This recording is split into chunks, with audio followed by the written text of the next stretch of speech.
আসুন আপনাদের সামনে বক্তব্য নিয়ে আসছেন। ধন্যবাদ ধন্যবাদ খায়রুল। বিসমিল্লাহির রহমানির রহিম। নওগাঁ জেলা দ্বিবার্ষিক সম্মেলন উপলক্ষে আয়োজিত আজকের এই সম্মেলনের অনুষ্ঠানের সম্মানিত সভাপতি জনাব রেজু, মঞ্চে উপস্থিত স্থায়ী কমিটির সম্মানিত সদস্য জনাব ইকবাল মাহমুদ, উপস্থিত নওগাঁ জেলা বিএনপির নেতৃবৃন্দ, উপস্থিত আমাদের সাংগঠনিক বিভাগের সাংগঠনিক নেতৃবৃন্দ, ঢাকা একসময়ের ঢাকা মহানগরী দায়িত্বে নিয়োজিত জনাব বীর মুক্তিযোদ্ধা জনাব আব্দুল সালাম সহ আমার সামনে উপস্থিত নওগাঁ জেলা বিএনপির কাউন্সিলর বৃন্দ এবং সাথে অঙ্গ ও সহযোগী সংগঠনের প্রিয় নেতাকর্মী ভাই ও বোনেরা, আসসালামু আলাইকুম। আশা করি আপনারা সবাই কম বেশি ভালো আছেন। ভালো আছেন তো? আলহামদুলিল্লাহ। প্রিয় ভাই বোনেরা, প্রিয় সহকর্মীবৃন্দ, আজকে এখানে এই যে আমরা সকলে একত্রিত হয়েছি, আমরা কেন একত্রিত হয়েছি? আমরা একত্রিত হয়েছি আজকে জেলা বিএনপি সংগ আমাদের সম্মেলন অনুষ্ঠিত হচ্ছে। এই সম্মেলনের লক্ষ্য বা উদ্দেশ্য কি?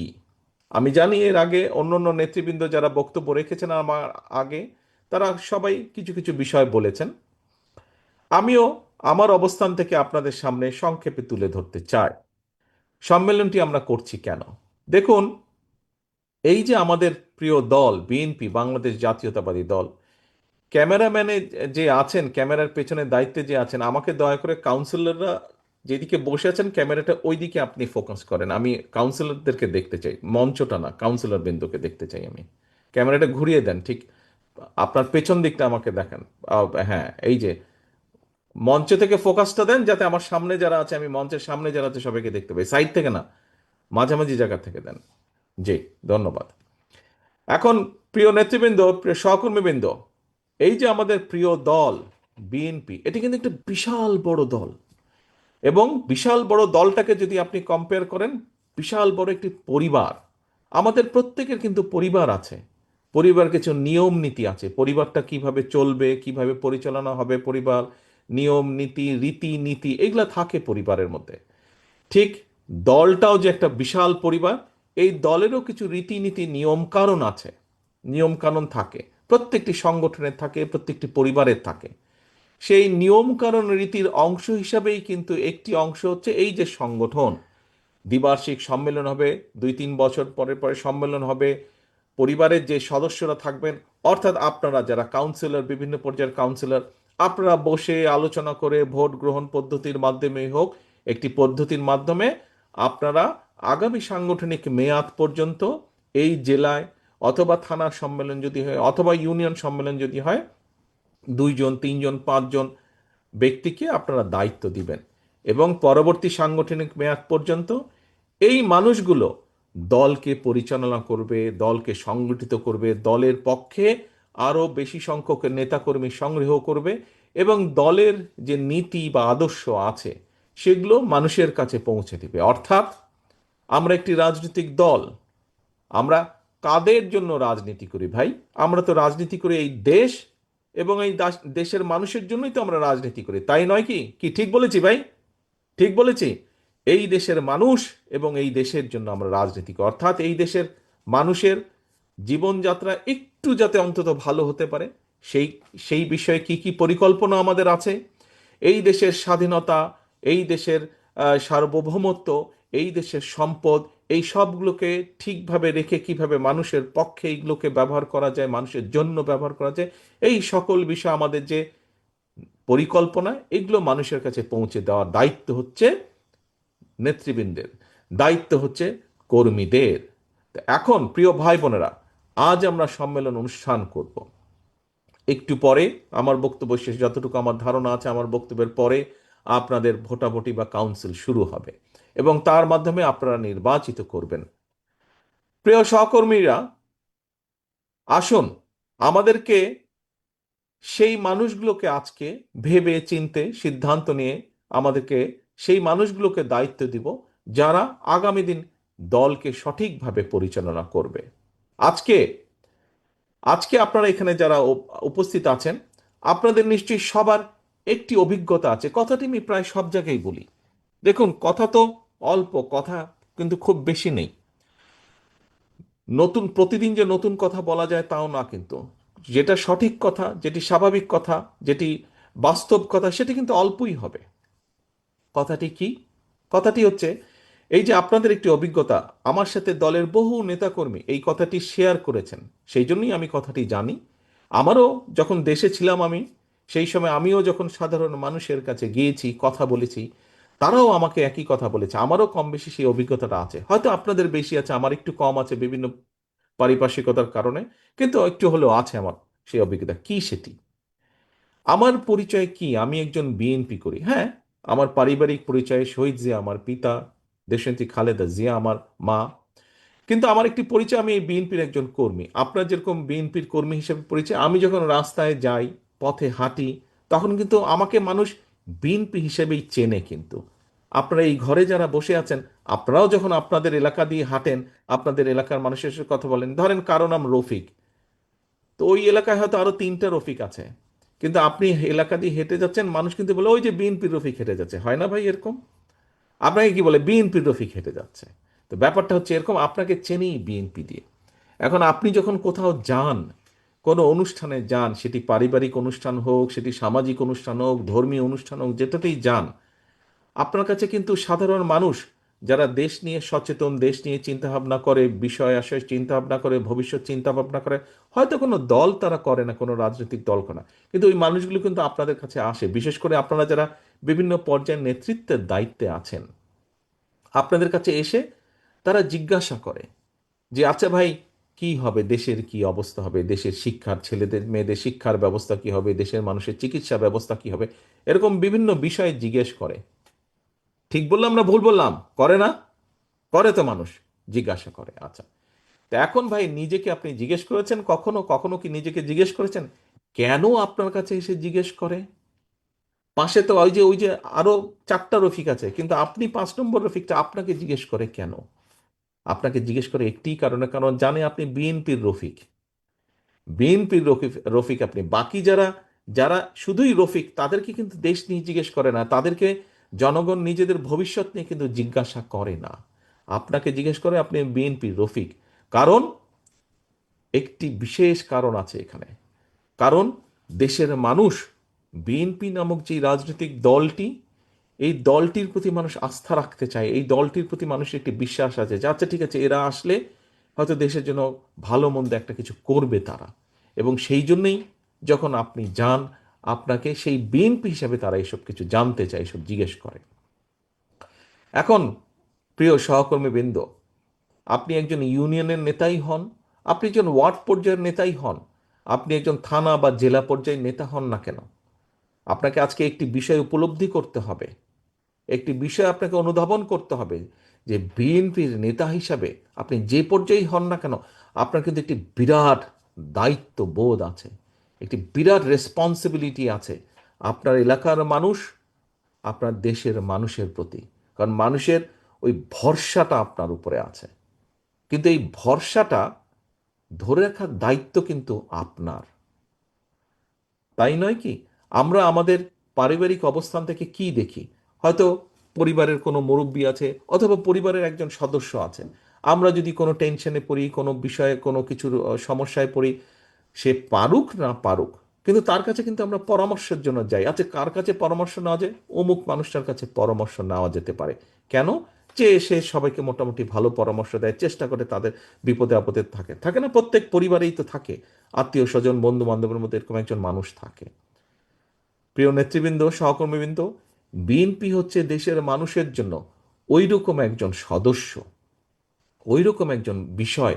বিএনপি দেশের মানুষকে, দেশের মানুষ সেই জন্যই, এই দেখেন করোনা হলো, এই দেখেন বিভিন্ন সময় বন্যা হয়েছে, বিভিন্ন সময় বিভিন্ন প্রাকৃতিক দুর্যোগ হয়েছে, বিভিন্ন বিষয় হয়েছে, বিএনপির নেতাকর্মীরা কিন্তু যার যতটুকুই আছে কম বেশি, সেটি নিয়ে কিন্তু তারা সাধারণ মানুষের পাশে দাঁড়িয়েছে। প্রচুর এরকম ঘটনা আছে, দেশের সারা দেশের বিভিন্ন জায়গায় বিভিন্ন এলাকায় ঝড় তুফান যেটাই হোক, মানুষের ঘর বাড়ি ভেঙে গেছে, মানুষ অসুস্থ হয়েছে, বিএনপির নেতাকর্মীরা ডাক্তার নিয়ে গিয়েছে, তাদের ডাক্তারদেরকে নিয়ে গেছে, তাদের স্বেচ্ছাসেবক দলের নেতাকর্মীদেরকে নিয়ে গেছে, অথবা নিজেরা মিলে গ্রুপ নিয়ে গিয়েছে, যার যত চিরা মুড়ি যা পেরেছে দিয়ে কম বেশি মানুষকে সাহায্য করেছে, সহযোগিতা করেছে, মানুষ এটা দেখেছে। আপনারা দেখেছেন যখন শহীদ জিয়া দেশের দেশের দেশ পরিচালনার দায়িত্বে ছিলেন, আমরা দেখেছি তার আগে কি হয়েছে, দুর্ভিক্ষ হয়েছে, কিন্তু শহীদ জিয়া শুধুমাত্র খালগুলোকে কেটে খালে পানি এনে কৃষকের পানির ব্যবস্থা করে কিভাবে দেশের ফসল উৎপাদন দ্বিগুণ করেছিলেন, বৃদ্ধি করেছিলেন। প্রিয় ভাই বোনেরা, দেশের মানুষ প্রায় 20 কোটি। এই 20 কোটি মানুষের অর্ধেক নারী। এখন এই অর্ধেক জনসংখ্যাকে রেখে পিছনে রেখে কিন্তু আমরা দেশকে সামনে নিতে পারবো না। এবং একটি জাতিকে যদি সামনে এগিয়ে নিয়ে যেতে হয়, অন্তত বেসিক শিক্ষা ব্যবস্থাটা নিশ্চিত করতে হবে। আমরা কি দেখেছি দেশনেত্রী খালেদা জিয়ার সময়, এই অর্ধেক যে নারী সমাজ, এই নারী সমাজ যাতে শিক্ষার আলো থেকে বঞ্চিত না হয়, আমরা দেখেছি দেশনেত্রী খালেদা জিয়া নারীদের দ্বাদশ শ্রেণী পর্যন্ত নারীদের শিক্ষা ব্যবস্থা উনি বিনামূল্যের ব্যবস্থা করে দিয়েছিলেন, যাতে মেয়েরা বিনামূল্যে পড়ালেখা শিখতে পারে। এই যে মূল দুটি, এরকম আরো যদি আমরা বলি আরো অনেক এরকম বিষয় আছে, কিন্তু কি এই বিষয়গুলো, এই বিষয়গুলো দিয়ে আমি বোঝাতে চেয়েছি যে দেশের মানুষের জন্য, দেশের জন্য যে কাজটি করলে দেশ উপকৃত হবে, মানুষ উপকৃত হবে, এইরকম অনেকগুলো কাজ বিএনপি সেই সময় কাজ করেছিল। এবং এই সকল বিষয় দেখেই কিন্তু মানুষ ভরসা করে বিএনপির উপরে। প্রিয় ভাই বোনেরা, উপস্থিত সহকর্মী বৃন্দ, আপনাদের এখানে এই ঘরে যারা কাউন্সিলর হিসেবে উপস্থিত আছেন, কাউন্সিলর বৃন্দের বাইরেও বিএনপির বিভিন্ন পর্যায়ে, বিএনপির অঙ্গ সহযোগী সংগঠনের বিভিন্ন পর্যায়ে নেতাকর্মী বৃন্দ উপস্থিত, আপনাদের সবার কিন্তু একটি বিষয়ের ধারণা আছে, একটি বিষয় জানা আছে। কি? এই যে দেখুন, এখন পত্র পত্রিকা খুললে, টিভি খুললে আমরা একটি সংবাদ দেখি। কি সংবাদ? যে রিফর্ম নিয়ে, অর্থাৎ সংস্কার নিয়ে, বিভিন্ন বিষয়ে সংস্কার নিয়ে আলোচনা হচ্ছে। এই যে অন্তর্বর্তীকালীন সরকার একটি সংস্কার কমিশন করে দিয়েছে। এই কমিশন বিভিন্ন বিষয় নিয়ে আলোচনা করছে, সংস্কারের বিভিন্ন বিষয় নিয়ে, যে কি কি সংস্কার করলে দেশের কি কি ভালো হবে। নেতৃবৃন্দ, আপনাদের প্রত্যেকের জানা আছে, প্রত্যেকের ধারণা আছে, এই যেই সংস্কারগুলোর বিষয়ে আলাপ আলোচনা হচ্ছে, এই সংস্কারগুলোর বিষয় আপনার দল, বাংলাদেশ জাতীয়তাবাদী দল বিএনপি, আজকে থেকে 2-2.5 বছর আগে যখন স্বৈরাচার এই দেশের মানুষের টুটি চেপে ধরেছিল, যখন স্বৈরাচার এই দেশের মানুষের ভোটের অধিকারকে কেড়ে নিয়েছিল, যখন যে স্বৈরাচারকে বাংলাদেশের মানুষ বিতাড়িত করে দিয়েছে বাংলাদেশ থেকে, সেই স্বৈরাচার যখন বাংলাদেশের মানুষের অর্থ সম্পদ লুটপাট করে পাচার করে দিচ্ছিল, সেই সময় আমাদের দল বিএনপি বাংলাদেশের মানুষের সামনে এই 31 দফা উপস্থাপন করেছিল, রাষ্ট্র মেরামতের 31 দফা। মনে আছে আপনাদের? মনে আছে আপনাদের? আচ্ছা, মনে অবশ্যই আছে আপনাদের, আমি জানি। এই 31 দফার মধ্যে নিশ্চয়ই আপনারা কম বেশি সকলে দেখেছেন, এই 31 দফার মধ্যে বিএনপি কি কি সংস্কার করতে চায় রাষ্ট্রকে মেরামত করার জন্য, রাষ্ট্রকে জনগণের মতন করে গড়ে তোলার জন্য কি কি মেরামত করতে চায় রাষ্ট্র কাঠামো, সেই বিষয়গুলো সব আছে এই 31 দফার মধ্যে। আজকে যদি আপনি আপনার দলের এই 31 দফা এবং অন্তর্বর্তীকালীন সরকারের যে সংস্কার কমিশন আছে তাদের বক্তব্য যদি থাকেন, দেখবেন যে প্রায় সবগুলো বিষয়, 2-4টা হয়তো এদিক ওদিক থাকতে পারে, কিন্তু সবগুলো বিষয় মিলে যাচ্ছে। প্রিয় সহকর্মীবৃন্দ, যেই বিষয়গুলো এই দেশকে মেরামত করার জন্য, যে বিষয়গুলো আজকে বহু মানুষ, আমরা কাউকে ছোট করতে চাই না, আমরা কাউকে হেও করে কথা বলতে চাই না, আমরা চাই সবাইকে নিয়ে কাজ করতে, আমরা সকলকে ঐক্যবদ্ধভাবে কাজ করতে, আমরা সকলের মতামতকে সম্মান জানাতে চাই। কিন্তু গত 6 মাস 1 বছর ধরে যারা সংস্কারের কথা বলছেন, তাদের বহু আগে আপনি সংস্কারের কথা বলেছেন। যারা আজ সংস্কার সংস্কার, এই সংস্কার হতে হবে, ওই সংস্কার হতে হবে, এইভাবে যারা বক্তব্য রাখছেন, তাদের বহু আগে আপনারা, এই যে ঘরে যারা আপনারা বসে আছেন, আপনারা যারা শহীদ জিয়ার সৈনিক, আপনারা যারা দেশনেত্রী খালেদা জিয়ার সৈনিক, এই আপনারা আজকে থেকে 2.5 বছর আগে সংস্কারের কথা বলেছিলেন। প্রিয় ভাই বোনেরা, আজকে আমরা দেখেছি অনেকেই বলছে এই সংস্কার না হলে আমরা নির্বাচন করব না, ওই সংস্কার না হলে আমরা নির্বাচন, বলতেই পারে, প্রত্যেকের কথা বলার অবশ্যই অধিকার আছে। কিন্তু চিন্তা করে দেখুন, বিএনপি এবং বিএনপির সাথে যেই রাজনৈতিক দলগুলো, আমরা অনেকগুলো রাজনৈতিক দল, তাদেরকে সাথে নিয়ে আমরা এই 31 দফা দিয়েছিলাম। আমরা কোন সময় দিয়েছিলাম বলেছি আপনাদের সামনে, আমি আপনাদেরও পরিষ্কার মনে আছে। কেন আমরা সেই সময় দিয়েছিলাম এই 31 দফা বলেন বা এই সংস্কার কর্মসূচি কেন দিয়েছিলাম? কারণ বিএনপির দেশ পরিচালনা করার অভিজ্ঞতা আছে, বিএনপির অভিজ্ঞতা আছে, বিএনপির অভিজ্ঞতা আছে এই দেশের খাদ্য উৎপাদন কিভাবে দ্বিগুণ করতে হয়। বিএনপির অভিজ্ঞতা আছে কিভাবে এই দেশের নারী সমাজকে শিক্ষার আলোয় আলোকিত করে দিতে হয়। বিএনপির অভিজ্ঞতা আছে কিভাবে এই দেশের লক্ষ কোটি শ্রমিককে বিদেশে কর্মসংস্থানের ব্যবস্থা করে দিতে হয়। বিএনপির অভিজ্ঞতা আছে কিভাবে এই দেশে শিল্প কলকারখানা তৈরি করতে হয় বা তৈরি করা যেতে পারে এবং তার মাধ্যমে কর্মসংস্থানের ব্যবস্থা করা যেতে পারে।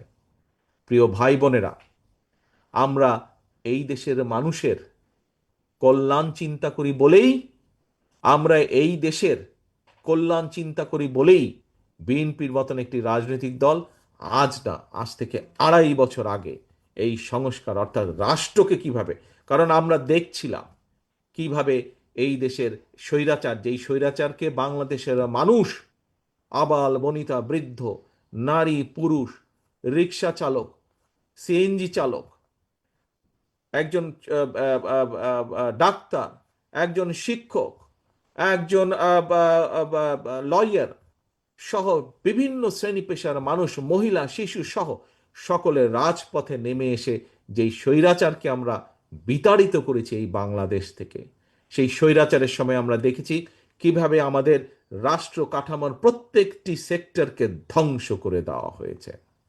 এবং বিএনপির অভিজ্ঞতা আছে কিভাবে দেশ গড়তে হয়।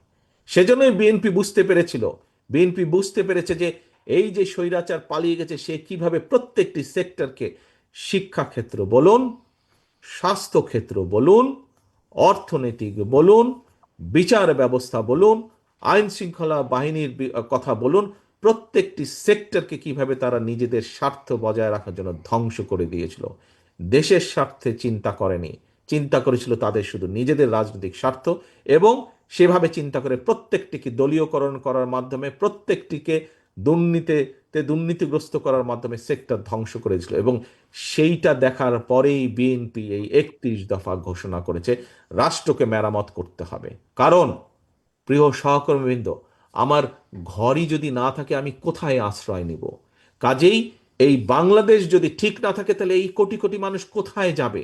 এই কোটি কোটি মানুষের প্রথম এবং শেষ আশ্রয়স্থল, এই কোটি কোটি মানুষের প্রথম এবং শেষ আবাসস্থল এই বাংলাদেশ, এই 55,126 বর্গ মাইলের যে দেশ বাংলাদেশ আমাদের, এটিই আমাদের প্রথম এবং শেষ আশ্রয়স্থল। সেজন্যই বিএনপি 31 দফার কথা বলেছে, 31 দফা দিয়েছে রাষ্ট্র মেরামত গঠনের জন্য। প্রিয় ভাই বোনেরা, আপনারা আন্দোলন করেছেন, সংগ্রাম করেছেন, বিএনপি সহ আরো কিছু আমরা রাজনৈতিক দল বিগত 1 বছরেরও বেশি সময় ধরে জনগণের রাজনৈতিক অধিকার দাবি আদায় করার জন্য, জনগণের ভোটের অধিকার দাবি আদায়ের জন্য, জনগণের কথা বলার দাবি আদায় করার জন্য, জনগণের অর্থনৈতিক স্বাধীনতা প্রতিষ্ঠিত করার জন্য গত 1 যুগেরও বেশি সময় ধরে বিএনপি রাজপথে ছিল, বিএনপি আন্দোলন করেছিল। এবং এই আন্দোলনের ফলে কি হয়েছে? আমরা আমাদের বহু সহকর্মীকে হারিয়েছি, আমাদের বহু সহকর্মী গুম খুনের শিকার হয়েছে, বহু মানুষ অত্যাচারিত নির্যাতন হয়েছেন, আমাদের বহু সহকর্মী পঙ্গুত্ব বরণ পর্যন্ত করেছেন, বহু মানুষের, বহু সহকর্মী, বহু নেতাকর্মীরা আমাদের ঘর বাড়ি ব্যবসা বাণিজ্য ধ্বংস করে দেওয়া হয়েছে। তারপরেও কিন্তু বিএনপি থেমে থাকেনি, তারপরেও বিএনপির নেতাকর্মীরা কিন্তু থেমে থাকেনি। প্রিয় সহকর্মীবৃন্দ, শুধু আমরাই নই, আমাদের সাথে, আমাদের পাশে থেকে অন্য অন্য আরো অনেক রাজনৈতিক দল আমাদের সাথে ছিল।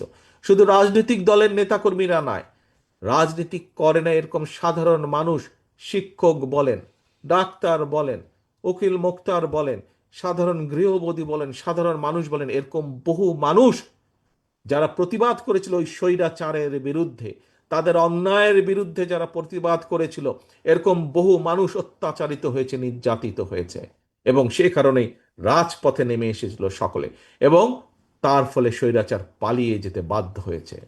প্রিয় সহকর্মীবৃন্দ, আন্দোলন বলুন, সংগ্রাম বলুন, যুদ্ধই বলুন, যেভাবেই বলুন না কেন, সেটির একটি পর্ব শেষ হয়েছে। এখন দ্বিতীয় পর্ব শুরুর পালা। দ্বিতীয় পর্ব কি? যেই দাবি আমরা করে আসছিলাম গত এক যুগেরও বেশি সময় ধরে, কি ছিল সেই দাবি? সেই দাবি ছিল জনগণের রাজনৈতিক অধিকার প্রতিষ্ঠার দাবি, অর্থাৎ জনগণের দেশ এই বাংলাদেশ, কাজে এই দেশের মালিক এই দেশের ২০ কোটি জনগণ। এই দেশের ২০ কোটি জনগণের অধিকাংশ জনগণ যেভাবে মনে করবে দেশ সেভাবেই পরিচালিত হবে। জনগণের রাজনৈতিক প্রয়োগের প্রধান হাতিয়ার কি হচ্ছে, প্রধান উপায় কি হচ্ছে? ভোটের মাধ্যমে তার অধিকার প্রয়োগ করা, এবং ভোটের মাধ্যমে জনগণ জানান দিয়ে দেয়, ভোটের মাধ্যমে জনগণ সিদ্ধান্ত দিয়ে যায় যে জনগণের এই দেশ কারা পরিচালনা করবে একটি নির্দিষ্ট সময় পর্যন্ত। জনগণ সেই দায়িত্ব একজনকে দিয়ে দেয়, অর্থাৎ জনগণের অধিকার প্রতিষ্ঠার প্রথম, রাজনৈতিক অধিকার প্রতিষ্ঠার প্রথম পদক্ষেপ হচ্ছে ভোট, যার জন্য এই দেশের বহু মানুষ, রাজনৈতিক বিএনপি সহ বিভিন্ন রাজনৈতিক দলের বহু নেতাকর্মী গুম হয়েছে, বহু নেতাকর্মী হত্যার শিকার হয়েছে, বহু নেতাকর্মী, লক্ষ লক্ষ নেতাকর্মী জেল জুলুম কেস কাচারির মিথ্যে মামলার ক্ষতিগ্রস্ত হয়েছে। আমি নিশ্চিত আজকে এই সম্মেলন আমার সামনে যারা বসে আছেন, আপনাদের মধ্যে বহু নেতাকর্মী আছেন যারা এই মিথ্যা মামলার, গায়েবী মামলার শিকার হয়েছিলেন। যারা আছেন না আপনাদের মধ্যে, হাত তুলতে বললেই দেখা যাবে প্রায় প্রত্যেকটি মানুষ এখানে হাত তুলেছে মিথ্যা মামলার শিকার হয়ে। প্রিয় সহকর্মীবৃন্দ, আমাদের সামনে আমরা এখন কি দেখছি? আমরা দেখছি যে যেই দাবি আদায়ের জন্য জনগণ রাজপথে এসেছিল, জনগণ একটি স্থিতিশীলতা চায়, জনগণ চায় এই দেশের সম্পদ জনগণের স্বার্থে ব্যবহৃত হোক, জনগণ চায় এই দেশের মাটিতে আইন শৃঙ্খলা বজায় থাকুক, জনগণ চায় এই দেশের ভবিষ্যৎ শিক্ষার্থী যারা, ভবিষ্যৎ বাংলাদেশ যারা, তারা ঠিকভাবে শিক্ষার সুযোগ পায়, জনগণ চায় এই দেশের মানুষ মিনিমাম তাদের স্বাস্থ্য সেবা পায়, জনগণ চায় এই দেশের মানুষ তাদের যোগ্যতা মেধা অনুযায়ী চাকরি বাকরি হোক আর ব্যবসা বাণিজ্য করার সুযোগ হোক, সেই সুযোগ যাতে পায়, অর্থাৎ একটি স্বাভাবিক পরিবেশ জনগণ প্রত্যাশা করে।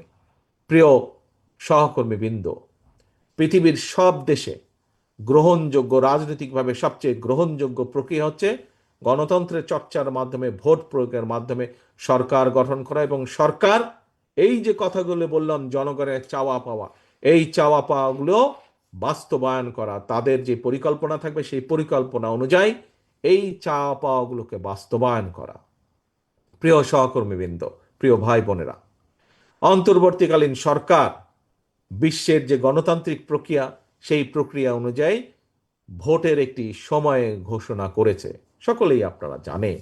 আমরা আশা করছি ইনশাল্লাহ আগামী ফেব্রুয়ারি মাসে, অর্থাৎ আগামী রমজানের আগে এই বাংলাদেশের মাটিতে বাংলাদেশের মানুষের বহু প্রত্যাশিত যে একটি নিরপেক্ষ নির্বাচন, বহু প্রত্যাশিত বাংলাদেশের মানুষের যে রাজনৈতিক অধিকার প্রয়োগের যে হাতিয়ার, সেটি তারা প্রয়োগ করবেন তাদের অধিকার, এবং সেই প্রক্রিয়ার মাধ্যমে বাংলাদেশের মানুষ তাদের ভবিষ্যৎ দেখভালের জন্য, সঠিকভাবে দেখভালের জন্য তারা কাউকে না কাউকে নির্বাচিত করবেন।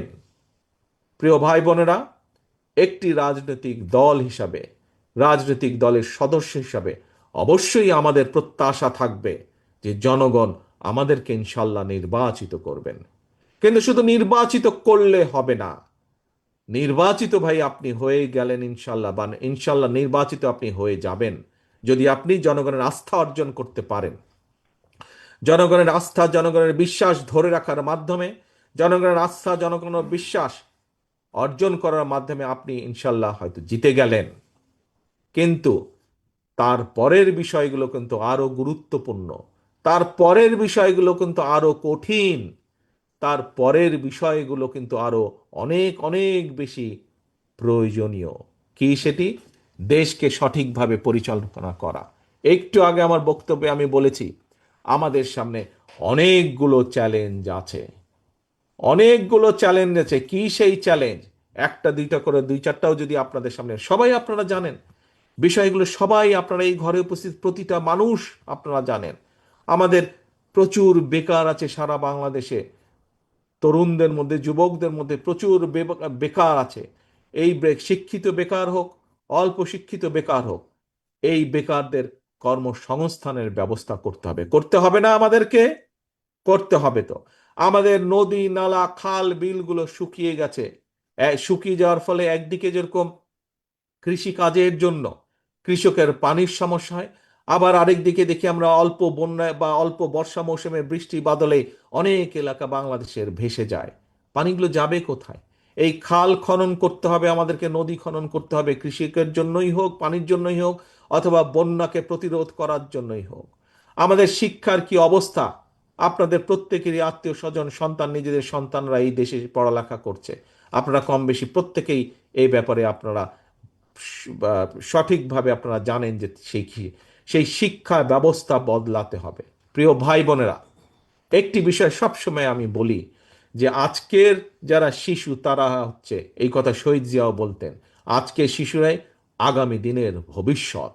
আমরা যদি এই শিশুদেরকে আজকে সঠিকভাবে গড়ে তুলতে পারি, একজন গার্জিয়ান হিসেবে, এখানে প্রত্যেকেই গার্জিয়ান, প্রত্যেকেরই সন্তান সন্ততি আছে, একজন শিশুকে যদি আজ সঠিকভাবে গড়ে তোলা যায়, কাল সে দেশকে সঠিকভাবে গড়ে তুলতে পারবে। কাজে আমাদের এই শিক্ষা ব্যবস্থাকে ঠিক করতে হবে। শিক্ষা ব্যবস্থার কি অবস্থা আপনারা জানেন।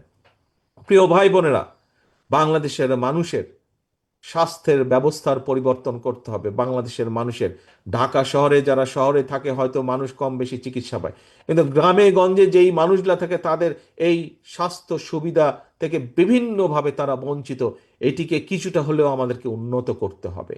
এরকম আরো অনেকগুলো ব্যবস্থা আছে, শিক্ষা বলেন, স্বাস্থ্য বলেন, কৃষি বলেন। এই চ্যালেঞ্জগুলো আমাদের গ্রহণ করতে হবে। এই বিষয়গুলোর প্রতি আমাদেরকে নজর দিতে হবে, কারণ এইগুলি হচ্ছে মানুষের চাওয়া, এগুলি হচ্ছে মানুষের পাওয়া। এখন ভাই বোনেরা, সহকর্মীবৃন্দ, কেন আমি এই কথাগুলো আপনাদের সামনে তুলে ধরছি এটা আপনারাও বুঝতে পারছেন। কারণ ওই যে প্রথমে বলেছি, বাংলা আপনি যখন যান আপনাকে সে জিজ্ঞেস করে ভাই কি হবে, দেশের কি হবে, অর্থাৎ জনগণ আপনাদের কাছে জানতে চায়, বিভিন্ন পর্যায়ে থেকে জনগণ জানতে চায়। কারণ জনগণ মনে করে বিএনপি তাদের জন্য কিছু একটা ভালো মন্দ করতে পারবে। আপনি রাজনৈতিক নেত্রী মানুষের কথাই বলেন অথবা নিরপেক্ষ মানুষের কথাই বলেন, প্রত্যেকের একটি আস্থা, কম বেশি আস্থা বিশ্বাস বিএনপির আছে। তারা চায়, তারা প্রত্যাশা করে বিএনপি এই দেশের মানুষের জন্য গঠনমূলক কাজ করবে। কিন্তু এখানে বিরাট একটি কিন্তু আছে প্রিয় ভাই বোনেরা। এই যে বিএনপির যেই প্রত্যাশা, বিএনপির যে পরিকল্পনা, দেশকে সামনে এগিয়ে নিয়ে যাওয়ার, মানুষের জীবনযাত্রা কিছুটা ভালো করার, এই পরিকল্পনা যাতে বাস্তবায়িত না হতে পারে তার জন্য কিন্তু ষড়যন্ত্র চলছে, ধীরে ধীরে তার জন্য ষড়যন্ত্র চলছে। তাই এই পরিকল্পনাকে ভণ্ডুল করে দেওয়ার জন্য, একই সাথে দেশ যাতে গণতান্ত্রিক অবস্থায় ফিরে আসতে না পারে, মানুষের ভোটের অধিকার যাতে বাস্তবায়িত হতে না পারে, সেইটাকেও ভণ্ডুল করে দেওয়ার জন্য কিন্তু বিভিন্ন জায়গায় ষড়যন্ত্র চলছে, ষড়যন্ত্র শুরু হয়েছে। প্রিয় ভাই বোনেরা, সম্মানিত কাউন্সিলর বৃন্দ, আজকে হয়তো এইখানকার অনেকেই সেদিন উপস্থিত ছিলেন আমার সামনে। আপনাদের নিশ্চয়ই মনে আছে, এই স্বৈরাচার পালিয়ে যাওয়ার কয়েকদিন পরে, মাস খানেকের মধ্যে আমি আপনাদের সাথে বসেছিলাম, বিভিন্ন জেলার নেতা কর্মীদের সাথে বসেছিলাম, এবং সেখানে আমি সেদিন বলেছিলাম যে আমাদের মধ্যে অনেকেই ভাবছেন আরে ভাই একটি প্রতিপক্ষ তো মাঠে নেই, কাজেই আগামী নির্বাচন কি আর অত কঠিন হবে? আমি তখন বলেছিলাম যে আগামী নির্বাচন বাংলাদেশের ইতিহাসে যত নির্বাচন হয়েছে তার মধ্যে সবচাইতে কঠিন হবে। মনে আছে আপনাদের? আপনাদেরকে বলেছিলাম আমি সেদিন অনেকেই আমার সামনে উপস্থিত ছিলেন আপনারা, প্রিয় ভাই বোনেরা। 1 বছর আগে আমি কথা বলেছিলাম যে অদৃশ্য শক্তি কাজ করছে, বিভিন্ন রকম ষড়যন্ত্র হচ্ছে, এত সহজ হবে না যতই সহজ মনে করছেন। যত সহজ মনে করছেন, পুরা বিষয়টি সম্পূর্ণভাবে তার উল্টা, একদম বিপরীত, ততই কঠিন হবে। আজকে কি অনুধাবন করতে পারছেন আপনারা? বুঝতে পারছেন আমার কথার অর্থ কি ভাই বোনেরা? বুঝতে পারছেন যে সামনে কঠিন হবে?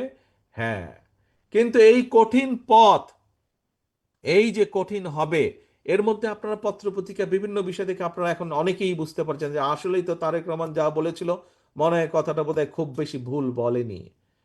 কিন্তু এই কঠিন পথ, সেই ষড়যন্ত্র ভণ্ডুল করা হোক এবং আমাদের যে পরিকল্পনা 31 দফা, সেই অনুযায়ী দেশকে এগিয়ে নেওয়া যাওয়াই হোক না কেন, প্রত্যেকটি কাজ ইনশাল্লাহ আল্লাহর রহমতে আমরা সফল করতে পারবো, যদি যদি বিএনপি নামক যে পরিবারটি আছে, এই পরিবারের সকল নেতাকর্মী 2টা কাজ করে। কি বলবো? কি 2টা কাজ শুনতে চান? কি শুনতে চান? 2টা কাজ কি? আচ্ছা, ঠিক আছে, যেহেতু শুনতে যাচ্ছেন বলি। কাজগুলো আপনারাও জানেন, কিন্তু আপনাদের সহকর্মী হিসাবে, আপনাদের নেতা হিসাবে আপনাদের সামনে এইটি আমি তুলে ধরছি আবার। 1 নম্বর কাজ হচ্ছে, একটি, ওই যে প্রথমেই বক্তব্যের বলেছি, রাজনৈতিক দলের লক্ষ্য আদর্শ কি, পুঁজি কি? রাজনৈতিক দলের পুঁজি হচ্ছে জনগণ, লক্ষ্য আদর্শ হচ্ছে জনগণের আস্থা এবং বিশ্বাস, ভালোবাসা।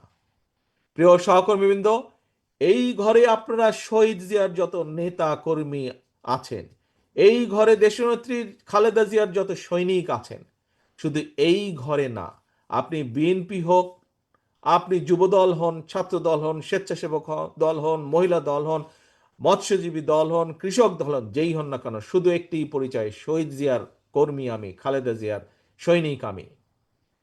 এই ঘরেই শুধু না, সারা বাংলাদেশে, সমগ্র বাংলাদেশে শহীদ জিয়া, খালেদা জিয়া যত নেতাকর্মী আছে, প্রত্যেককে প্রত্যেককে সতর্ক থাকতে হবে, সচেতন থাকতে হবে একটি বিষয়, যে এমন কিছু করা যাবে না যেখানে আমাদের প্রতি জনগণের আস্থা এবং ভালোবাসা নষ্ট হোক, বিশ্বাস নষ্ট হোক।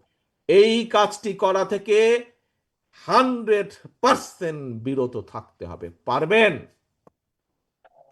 পারবেন আপনারা? আমাদেরকে পারতে হবে ইনশাআল্লাহ। ধন্যবাদ। আমাদেরকে পারতে হবে, আমাদের চেষ্টা করতে হবে। একজন আরেকজনের দিকে নজর রাখবেন, যাতে আপনার পাশের সহকর্মীটি এমন কোনো কাজ না করে যাতে করে দল ক্ষতিগ্রস্ত হয়। একই সাথে, এটার সাথে 2 নম্বরে যাবার আগে 1 নম্বরেরই একই সাথে আরেকটি বিষয় খেয়াল রাখতে হবে। প্রিয় সহকর্মীবৃন্দ, এই ঘরে যারা আছেন আপনারা, আমি একটু আগেই বলেছি, আমার ধারণা, আমি মনে করি প্রায় প্রত্যেকেই আপনারা গায়েবী মামলার শিকার হয়েছিলেন না? হাত তুলেন তো, কাদের বিরুদ্ধে মামলা আছে, কারা এই স্বৈরাচারের সময় শিকার হয়েছিলেন এই বিভিন্ন গায়েবী মামলার? ধন্যবাদ। আপনারা অত্যাচার নির্যাতনের শিকার হয়েছিলেন, আপনারা বছরের পর বছর আদালতের বারান্দায় ঘুরেছেন। আমাদের এমন অনেক সহকর্মী আছে যাদের জেলে থাকা অবস্থায় তাদের পরিবারের, তাদের বাবা বা মা মারা গিয়েছিলেন, হাত করা পড়া অবস্থায় তাদেরকে জানাজায় নিয়ে যাওয়া হয়েছে। আমাদের নেতাকর্মী আছে, হাত করা পড়া অবস্থায় হাসপাতালের বারান্দায় মৃত্যুবরণ করেছে বিনা চিকিৎসায়। আপনারা সেই দলের কর্মী, সেই দলের নেতা।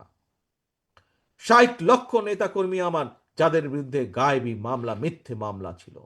প্রিয় ভাই বোনেরা, 1 নম্বরের প্রথম কথাটি বলেছি, প্রত্যেককে আমাদের সচেতন থাকতে হবে, আমাদের দ্বারা যাতে এমন কোনো কাজ না হয়। শুধু নওগাঁ না, 64টি জেলার 872,000 গ্রামের প্রত্যেকটি নেতাকর্মীকে সচেতন থাকতে হবে, এমন কাজ যাতে না হয় যাতে করে দল ক্ষতিগ্রস্ত হয়, জনগণের আস্থা বিশ্বাস নষ্ট হয়। একই সাথে আপনাদেরকে খেয়াল রাখতে হবে, মামলা আপনারা খেয়েছেন স্বৈরাচারের সময়, অত্যাচার নির্যাতনের শিকার আপনারা হয়েছেন। আপনার বাড়িতে রাতের অন্ধকারে ওই হেলমেট বাহিনী, হাতুড়ি বাহিনী আর দলীয় পুলিশ দিয়ে অত্যাচার নির্যাতন করা হয়েছে। প্রিয় সহকর্মীবৃন্দ, আল্লাহ চায় তো ইনশাল্লাহ সামনে আপনি দেশ পরিচালনা করবেন, জনগণের জন্য কাজ করবেন, আপনি হয়তো ইনশাল্লাহ আল্লাহ চাইলে আল্লাহর রহমতে এই দেশের জনগণের সমর্থনে আপনি সরকার গঠন করবেন। আপনার পিছে কিন্তু এখন অনেক ঘুঘু ঘুরঘুর ঘুরঘুর ঘুরঘুর করছে। এই ঘুঘুদের প্রতি খেয়াল রাখতে হবে। এই ঘুঘুরা কারো না, এই ঘুঘুরা শুধু নিজের স্বার্থ বুঝে। তারা আসবে, তারা আপনাকে ব্যবহার করবে, তারা আপনার সুনাম নষ্ট করবে, নিজেদের স্বার্থ অধিকার করবে। তারা দলের সুনাম নষ্ট করবে, নিজেদের স্বার্থ অধিকার করবে, আবার সুসুর করে দুঃসময় দেখলে তারা পালিয়ে যাবে। এই ঘুঘুরা যাতে আসতে না পারে, এই দলের স্বার্থকে নিজের স্বার্থে ব্যবহার করার জন্য সুযোগ না পায়, এই খেয়াল আপনাদেরকে রাখতে হবে। পারবেন? পারবেন এই ঘুঘুদেরকে দূরে রাখতে? এই ঘুঘুরা শুধু নিজেদের, এরা কারো না। এই ঘুঘুদের প্রতি সতর্ক দৃষ্টি রাখতে হবে। আসুন সহকর্মীবৃন্দ, এবার দ্বিতীয় পয়েন্টটা বলি।